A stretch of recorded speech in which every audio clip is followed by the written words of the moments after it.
Elevators are a common mode of vertical transportation in modern buildings.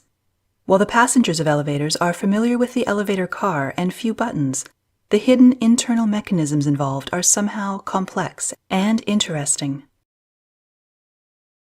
An elevator in its simplest form can be represented by the illustration shown here. An electric motor turns a pulley and a flexible rope winds or unwinds along which the elevator car rises or lowers. Similar components are assembled in an actual elevator with some modifications. It contains a braking system and a worm wheel mechanism, which will be explained momentarily. First, let's discuss about an integral component known as counterweight. The counterweight travels along vertical guide rails opposite to the direction of the elevator car. This component may appear to do nothing more than just rising and descending, but it in fact plays a very crucial role in the stability and energy efficiency of an elevator. Let's observe our previous demonstration. Here, raising the car will require very high torque. Once the car is raised, extremely powerful brakes will be required to maintain the car's position or to lower the car in a controlled manner. This is why the counterweight is introduced. The basic idea of counterweight is that if there are two equal weights attached to either end of a cable, then the system is perfectly balanced. The only job of the motor is to tip the balance one way or the other. However, in an actual elevator, the load on the car changes with the number of passengers, but the weight of the counterweight remains constant, which creates certain imbalance in the system. To minimize this imbalance, weight of counterbalance is determined by using a formula which is explained at the end of this video. Let's first discuss about the safety devices provided in elevators. A wheel is attached to the shaft of the motor with two brake arms on either side of the wheel. An electromagnetic system and a spring is used to disengage and engage the brakes. While this setup seems like a normal electromagnetic braking system, it works in an opposite way in elevators. In a typical electromagnetic braking system, the electromagnet engages the brakes and the spring disengages it by retracting the brake arms to their initial position. But in elevators, the spring engages brake when the elevator is at stop, and the electromagnet disengages the brakes as long as the car is traveling. The advantage of this system is that if there is a sudden power failure or malfunction in an electric system, the brakes will engage mechanically with the help of spring, and the elevator car comes to a safe stop without relying on electrical systems.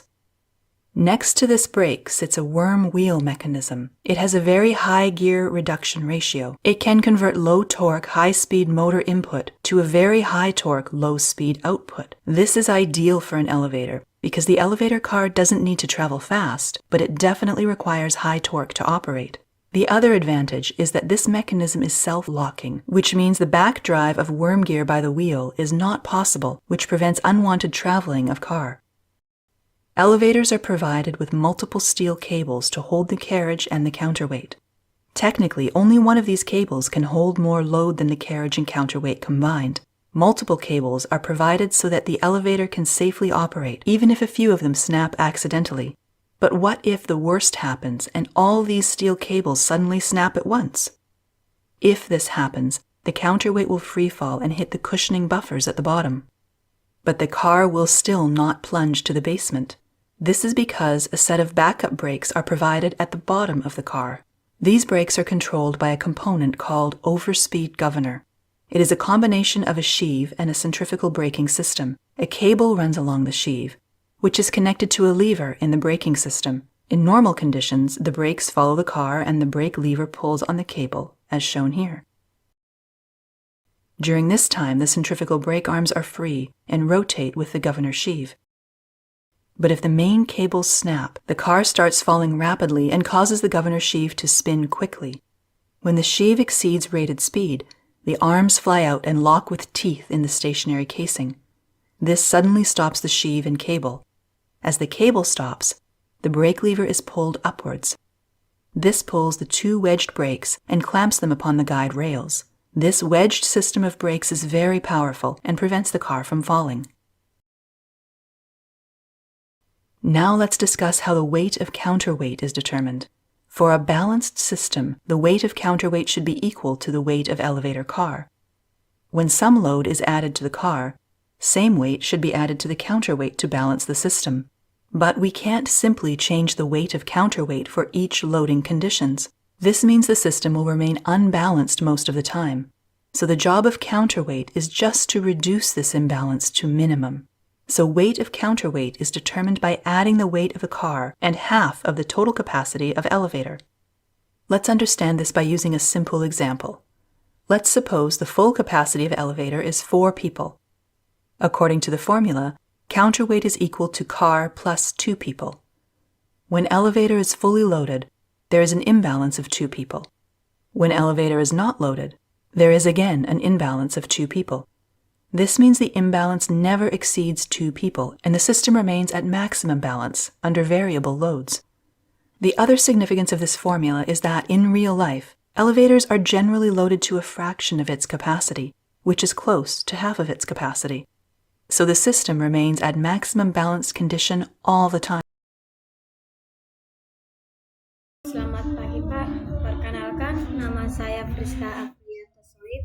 Saya dari kelas TEA, yang dimana saya dengan NIM 5231230016. Pertama saya ucapkan kepada dosen pengampu yang telah memberikan tugas ini kepada kami, sehingga saya dapat menyelesaikan tugas ini dengan baik. Baik, di sini saya akan menunjukkan paper saya yang saya gunakan, yang dimana saya gunakan yaitu sistem pengendalian kecepatan motor DC pada Protiv Lift menggunakan controller PI berbasis Arduino.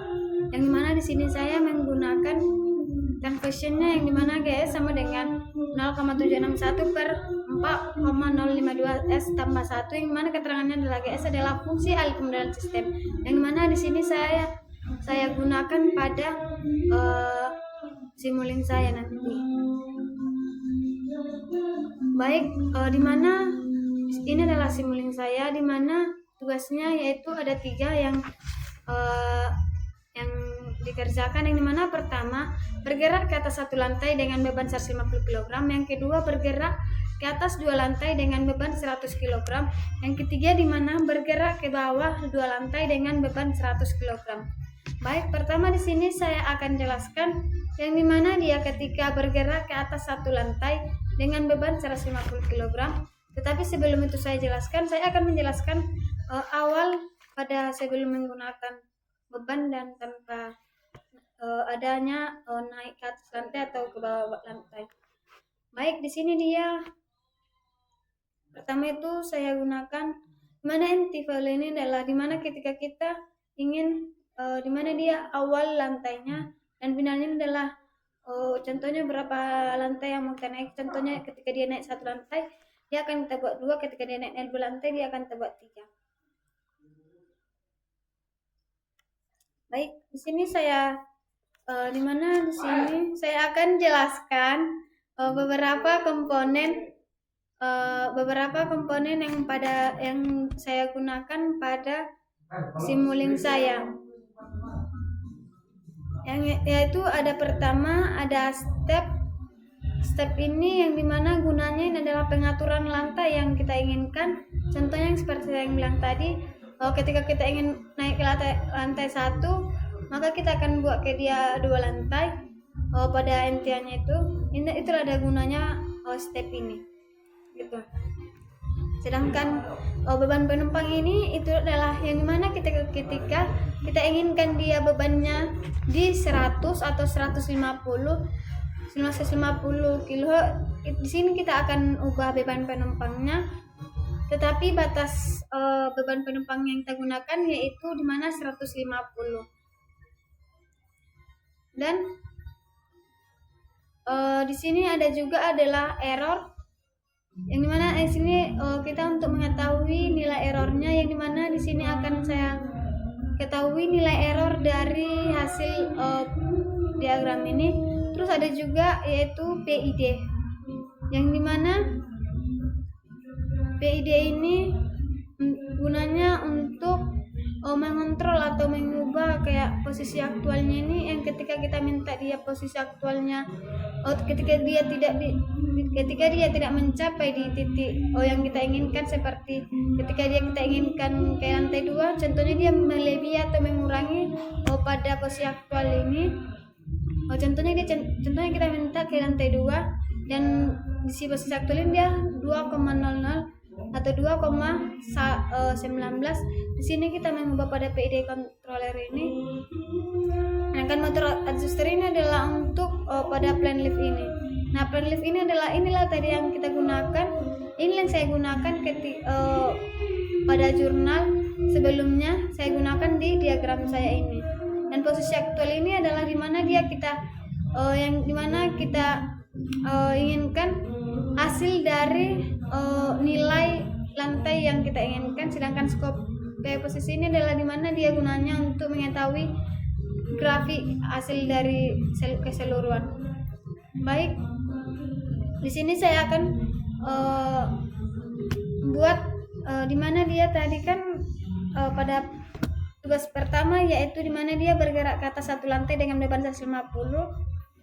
Saya akan mengubah pada inti value-nya ini dimana dia tetap di 1, karena kan dia diminta naik satu lantai, dimana ini dah mulai lantainya, dan finalnya adalah dimana ketika kita final lantainya yang kita minta, yaitu kan ketika dia bergerak satu lantai dia akan berada pada lantai 2.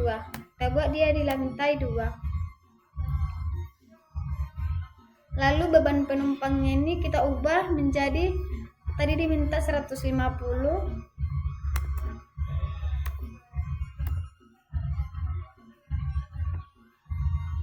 Tetapi tadi kan ketika diminta dia satu lantai sebelumnya itu dia hasilnya persepsinya adalah 1. Dia di sini juga dia harus hasilnya adalah 2.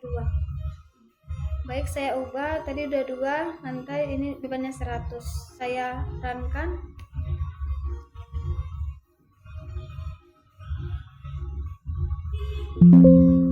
Nah, dia pas.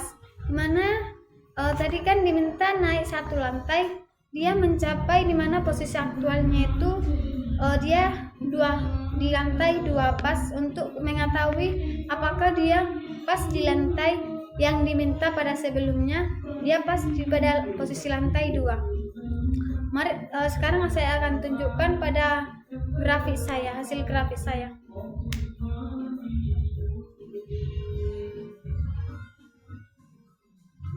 Dimana di sini adalah grafik saya, dimana ketika dia tanpa PID dan pakai PID, yang dimana pada grafik warna biru yaitu dimana ketika tidak menggunakan PID, dan warna kuning adalah ketika menggunakan PID.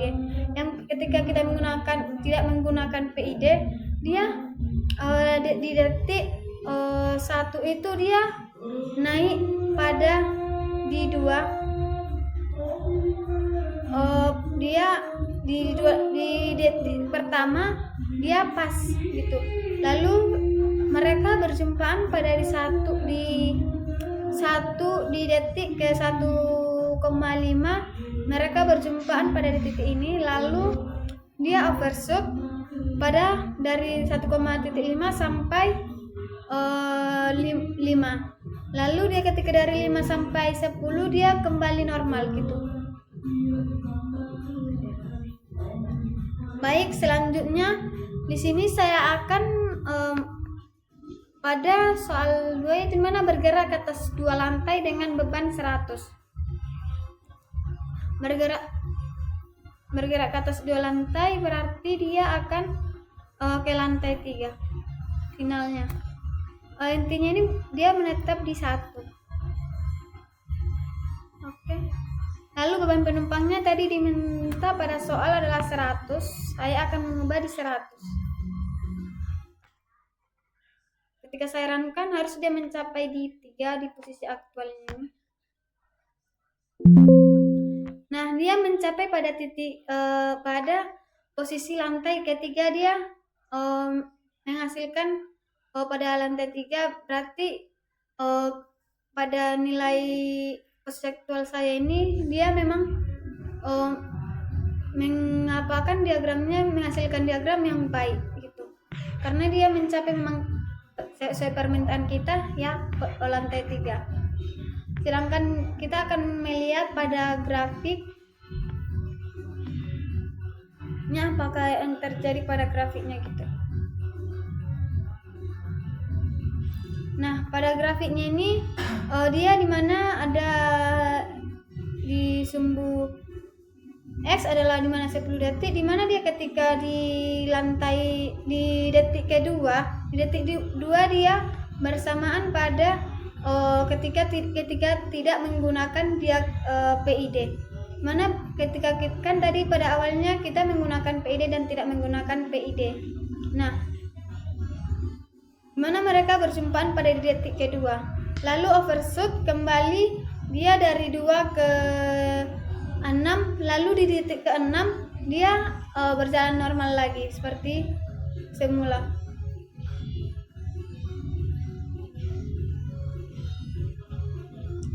Lalu selanjutnya ada yaitu di mana pertanyaan ketiga yaitu bergerak ke bawah 2 lantai dengan beban 100.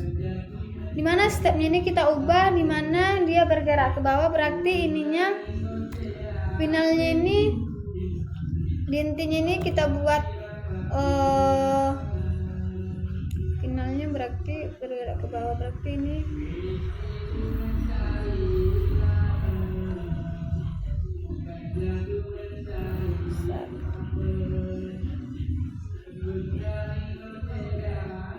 dengan beban 100. Nah, ketika kita ubah dia, ketika dia beban kita minta dia pada nilai ketika dia ke bawah, dia akan posisi aktualnya itu adalah 1,002. Saya akan mencoba memperbaiki di mana dia mencapai di lantai 1 sesuai dengan yang diminta, di mana gunanya PID. Gunanya PID itu untuk mengatur posisi aktualnya ini dengan sesuai yang kita minta.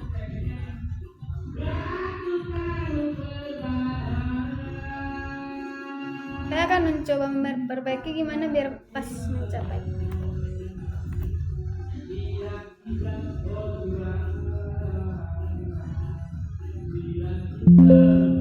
Dia semakin membesar berarti 7, berarti ini 9. Ketika kita buat semakin oke, perankan 1, kita PID-kan lagi mana dia bisa mencapai di lantai 1 pas gitu tanpa adanya terjadinya error.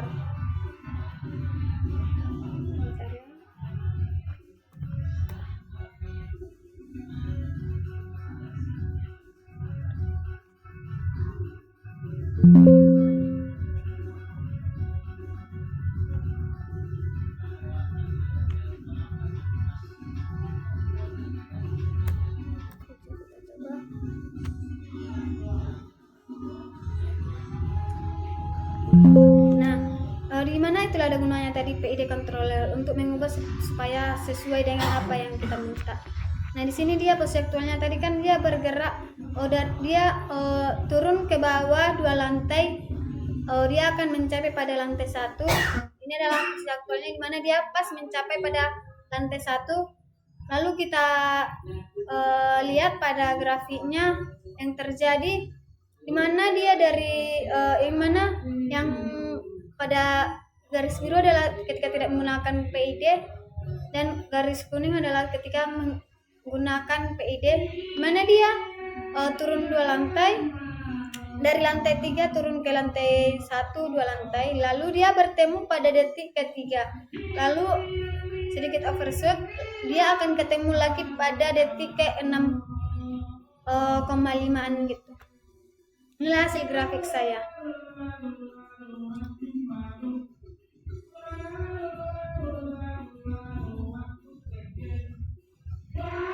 Inilah hasil dari diagram blok saya. Hanya ini yang bisa saya jelaskan. Sekian dan terima kasih kepada dosen pengampu yang telah memberikan tugas ini kepada saya sehingga saya bisa menyelesaikan dengan baik. Terima kasih.